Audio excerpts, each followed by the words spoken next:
राजस्थान लोक सेवा आयोग एक टॉपिक दिया गया है, उसके बारे में पढ़ेंगे। तो सबसे पहले देखते हैं राजस्थान लोक सेवा आयोग अध्यादेश 1949 द्वारा आरपीएससी का गठन कब किया गया। तो आरपीएससी का गठन किया गया था 20 अगस्त 1949 को। कब किया गया था? 20 अगस्त 1949 को किया गया था आरपीएससी का गठन। ठीक है, लेकिन उस समय आरपीएससी क्रियाशील नहीं थी, प्रभाव में नहीं थी। ठीक है, तो आरपीएससी प्रभाव में कब आई, आरपीएससी क्रियाशील कब हुई? वो हुई 22 दिसंबर 1949 को। कब हुई? 22 दिसंबर 1949 को आरपीएससी प्रभाव में आई।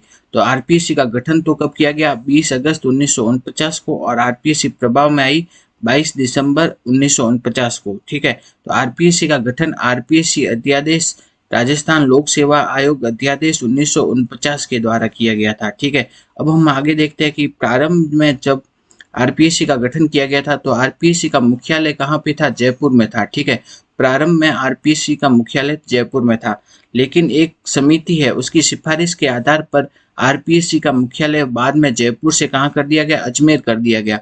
तो वो समिति का नाम क्या है? तो सत्यनारायण राव समिति।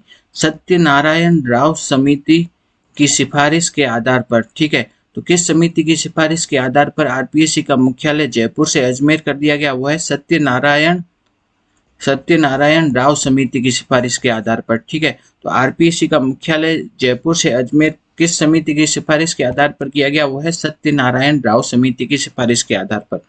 अब हम आगे देखते हैं कि आरपीएससी के पहले अध्यक्ष कौन थे। तो आरपीएससी के पहले अध्यक्ष थे एस के घोष। कौन थे? एस के घोष थे आरपीएससी के पहले अध्यक्ष। एस के घोष राजस्थान हाईकोर्ट के मुख्य न्यायाधीश थे। ठीक है, तो आरपीएससी के जो पहले अध्यक्ष थे वो थे एस के घोष। एस के घोष राजस्थान हाईकोर्ट के मुख्य न्यायाधीश थे। आरपीएससी के दूसरे अध्यक्ष थे एस सी त्रिपाठी। कौन थे? S C Tripathi. वो एक आईएएस थे और पूर्व यूपीएससी सदस्य थे। ठीक है, पूर्व यूपीएससी सदस्य थे और एक आईएएस थे।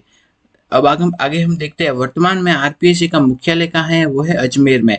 जब आरपीएससी का गठन किया गया था तब आरपीएससी का मुख्यालय कहाँ था? वो था जयपुर में, लेकिन सत्यनारायण राव समिति की सिफारिश के आधार पर आरपीएससी का मुख्यालय जयपुर से कहाँ कर दिया गया? अजमेर कर दिया गया, और वर्तमान में आरपीएससी का मुख्यालय है अजमेर में। आरपीएससी में 7 के स्थान पर अब 10 सदस्य होंगे।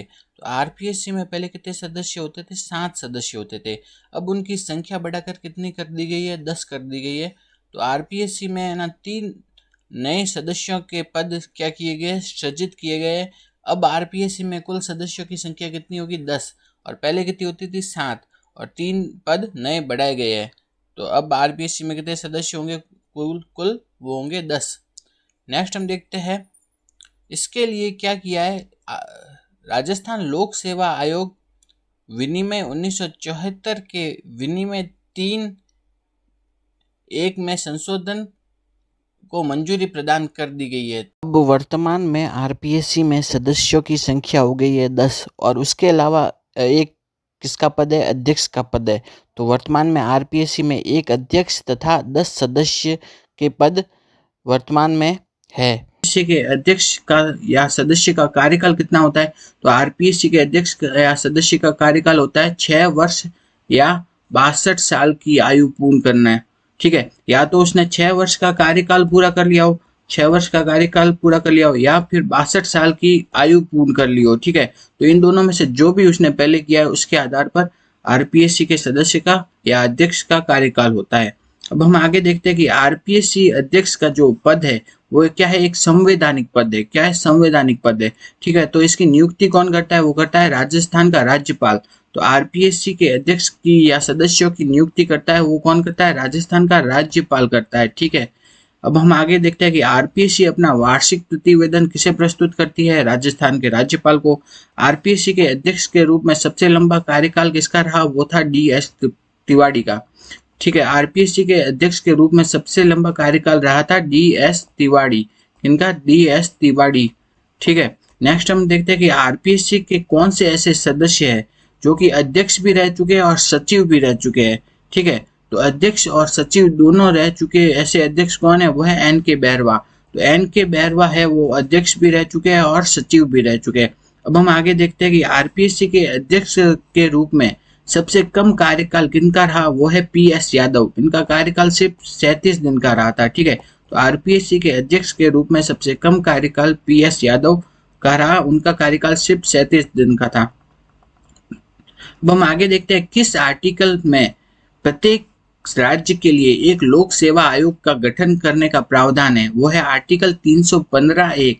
ठीक है, आर्टिकल 315 में यह प्रावधान है कि प्रत्येक राज्य के लिए एक लोक सेवा आयोग होगा, राज्य लोक सेवा आयोग होगा। ठीक है, तो कौन से आर्टिकल में ये प्रावधान है कि प्रत्येक राज्य के लिए एक राज्य लोक सेवा आयोग होगा? वो है आर्टिकल 315 में, आर्टिकल 315 315।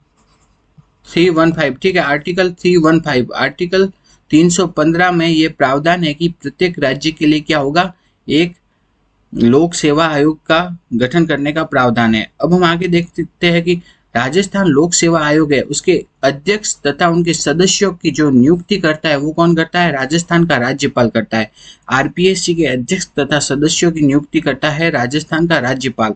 ठीक है, उनकी नियुक्ति तो राजस्थान का राज्यपाल कर देता है, लेकिन इनको वो अपने पद से हटा नहीं सकता है। ठीक है, राज्यपाल अपने आप से इन्हें आरपीएससी के सदस्यों को और अध्यक्ष को अपने पद से हटा नहीं सकता है। ठीक है, तो आरपीएससी के अध्यक्ष तथा उनके सदस्यों को केवल और केवल राष्ट्रपति की आज्ञा के आधार पर ही उनके पद से हटाया जा सकता है। ठीक है, तो आरपीएससी के अध्यक्ष तथा सदस्यों की नियुक्ति तो कर देता है राज्यपाल, लेकिन उनको हटाने के लिए उसे राष्ट्रपति की आज्ञा लेनी पड़ती है। ठीक है, तो आरपीएससी के अध्यक्ष तथा सदस्यों को हटाता कौन है? वो है राष्ट्रपति, और इनकी नियुक्ति कौन करता है? वो है राजस्थान का राज्यपाल। ठीक है, ये क्वेश्चन आरएस 2023 में भी पूछा गया था।